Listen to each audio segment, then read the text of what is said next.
E a gente, inclusive, eu vou dizer um negócio para vocês, a gente é mentiroso. A gente é um bando de mentiroso, porque a gente usa argumento falso quando vai defender contra a redução. A gente diz o seguinte, olha, o menino no sistema socioeducativo reincide só 30%. Isso é mentira, né, gente?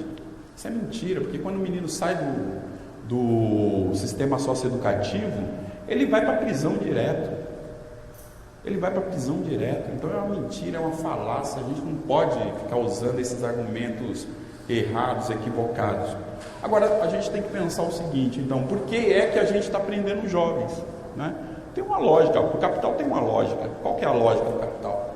Esse é o período mais produtivo da vida de um ser humano. Então, o capital, ele tem estabelecido no último período, na sua dinâmica, uma forma de funcionamento. Qual é a forma de funcionamento?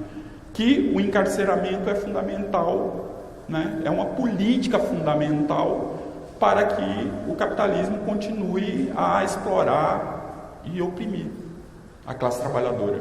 É isso, né? O processo que tem ocorrido no Brasil de privatização das prisões, e aqui as unidades da Fundação Casa, uma boa parte, eu acho que todas já, né, funcionam de forma privada, de forma mascarada, mas privatizada, é um elemento importante.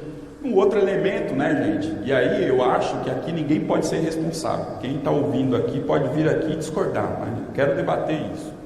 Aqui não é possível que a gente saia defendendo, né, que as drogas têm que continuar na ilegalidade. Ninguém aqui pode continuar saindo, porque as drogas não provocam violência. O que provoca a violência é a ilegalidade das drogas, e isso já está provado com todas as experiências de legalização das drogas. Por que eu estou dizendo isso? Porque esse é um dos principais argumentos hoje utilizados para o encarceramento de jovens.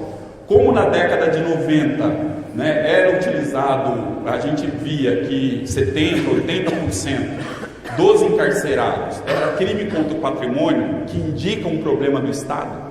Crime contra o patrimônio é crime social, portanto, é ausência de políticas sociais.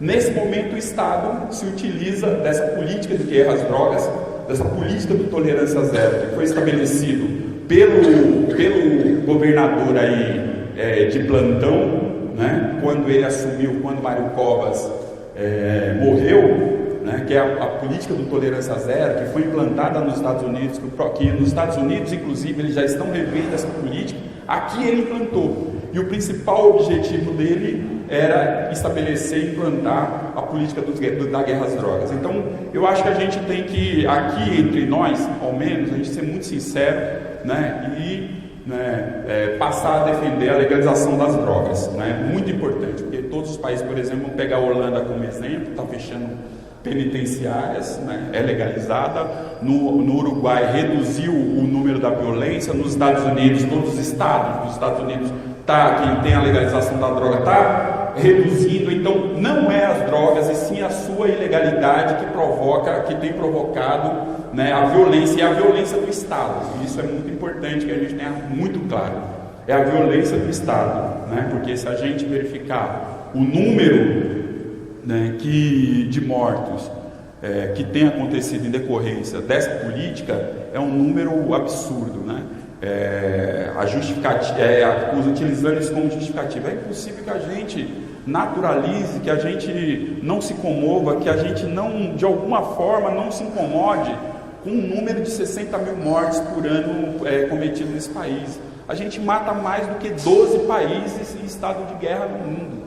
Isso é inconcebível, gente, inconcebível. Ou seja, a gente vive uma situação de guerra social permanente, guerra contra... Na verdade, não é guerra, né? Porque guerra os dois lados estão armados, né?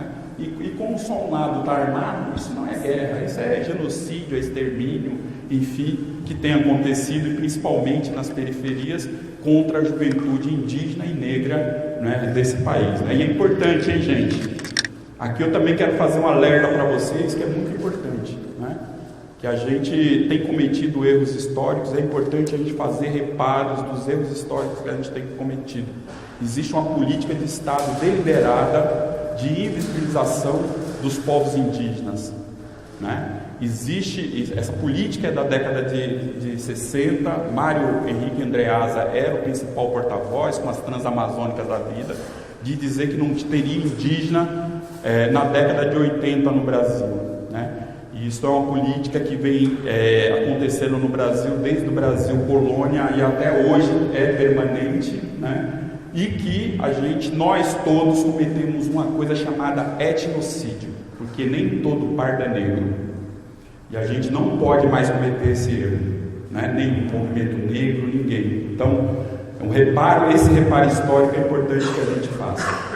Então, não é possível então que a gente tenha esse número absurdo de mortes acontecendo no Brasil. Não é possível que a gente naturalize, né, o número de encarcerados nesse país, né? Que a gente é o terceiro, é o quarto, dependendo, né? Parece que essa sina da gente ser o primeiro, essa cultura da gente querer ser o primeiro em tudo, né?